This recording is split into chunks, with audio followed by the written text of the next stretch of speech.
Hello everyone! Good morning mga madi! Good ba ang morning nyo? Kaysa amon, very good kayo. Good kaayo ang morning namon. Oy, kay may naghatag san suso. Ipagad basta may mabuot na silingan na. Amo na nga ni ini, mga madi, ginutod na ni Mr. Angodoy san suso. Aw, ngodo. Kay excited naman kami magkaon kay ka mga drago san hinatag sa amon. Shout out po gali sa naghatag sa ni Boss Richard Leret. O diba, God bless po.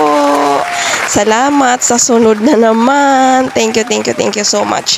Kag-adi na mga madiluto na ang suso. Mainit-init pa. Ni makaon ako, naghimo na ako san mix na tuyo kag sang suka kag itong may garlic pa ako. So adi na gani magsuro-sop-sop na kita, ilabas ang puwersa para makakuha na o diba bongga.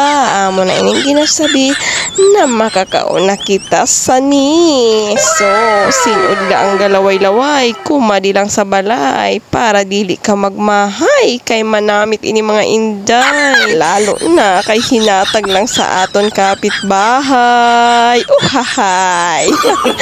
So amo na gani ini mga madi. Bumanat-banat na nga ni inasan kaon kay sus kagutom-gutom niya gayud sana. Kay excited na gayud na siya magkaunsang suso. So nano po ang tawag sa ni sa inyo? Kay sa amon didi sa Masbati ang tawag po sa ni namon ay suso. So amo na gani ini ginaubos-ubos na gid niya ang iapwersa kay kagutom-gutom na gid niya. Wala na naman nagkakuha naman san suso.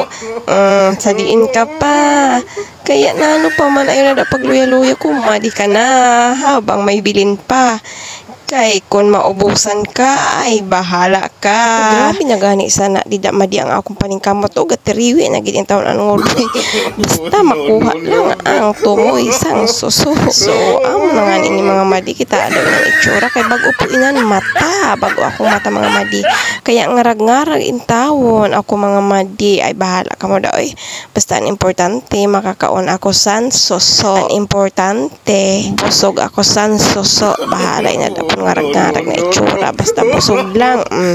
Amo baga uhaha. So balas ang kaon si Inday.